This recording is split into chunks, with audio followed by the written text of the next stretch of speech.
O eto mga kababayan, nagbigay na naman ng mensahe itong si Inday Lustay, no? Lalong-lalo na nga po dito po sa may paparating na tawag to, super typhoon ika na ano na bagyo mga kababayan. Pero kung mapapansin niyo po, no, tingnan niyo po etong si Sara Duterte, yung kanyang tawag to, yung mata niya, how Sara Duterte delivered his speech, and ano ba yung posture niya mga kababayan. Tingnan niyo po, hindi po galing dito at hindi ho galing dito sa puso.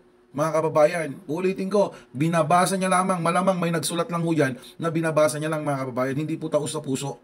Kasi paano ko nasasabing ganyan mga kababayan?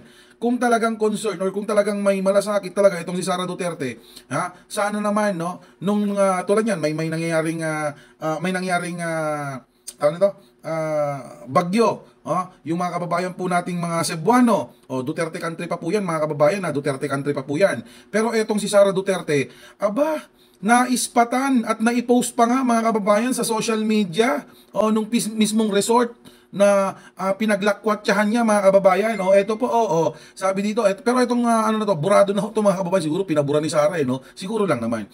Kasi nabuking mga kababayan habang yung mga kababayan po nating Cebuano, Cebuano na sinasabing Duterte country, ayun, halos lahat to mga kababayan, talagang grabe yung pinsala. Si Sara Duterte nandito, sa Doña Choleng Island Resort sa may Mauban, Quezon mga kababayan, nagpapakasarap. Hayahay yung vice presidente ninyo.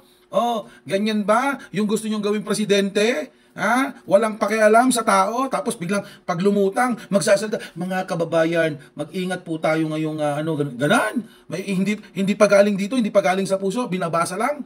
Sus, shoutout sa mga yung religious group na yan, na gustong pabagsakin si Pangulong Bongbong Marcos na nagtatrabaho, at gusto niyo iluklok etong si Sara Duterte na kapag may nangyayaring sakuna dito sa Pilipinas, nagpapakasarap buhay. Well, mga kababayan, hindi naman po yan yung unang beses niyang ginawa yan Kung maalala niyo po, may bagyo po na naman dito sa Metro Manila noon.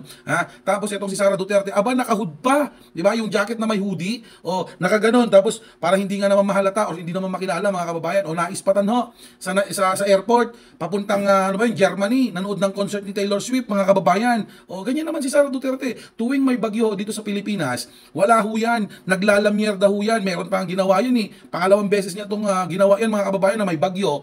Ang ginawa niya, pumunta sa mga resorts at kung anong ginagawa, siguro pusit kasi, di ba? Pusit kasi yan si Sara, kaya siguro nainitan, kaya ayun, naglamelamierda, naglangoy-langoy yung pusit mga kababayan, di ba?